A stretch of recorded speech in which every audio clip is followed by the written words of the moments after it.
મિત્રો જુઓ આપણે તો મકાન પતરાવાળું છે ઓલરેડી તમે જુઓ,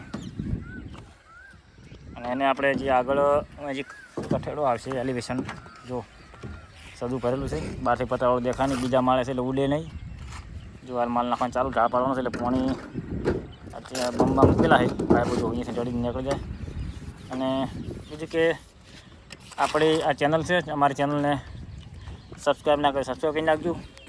બીજું કે અમારા વિડીયો સારા લાઈક કરજો, કોમેન્ટ કરજો, બને એટલે શેર કરજો, અમને સપોર્ટ કરતા રહેજો. જો હાલ આપણે ચાલુ છે જો કોમકાજ, અને મકાનના સારા સારા વિડીયો હોય છે, જેને બનાવવું હોય કોઈ બનાવવું તેમને મારા વિડીયો શેર કરતા રહેજો, બને તો સપોર્ટ કરજો. ફટાફટ અમારે સબસ્ક્રાઈબની કલાક પૂરા થાય આશા રાખું છું. જય માતાજી. જો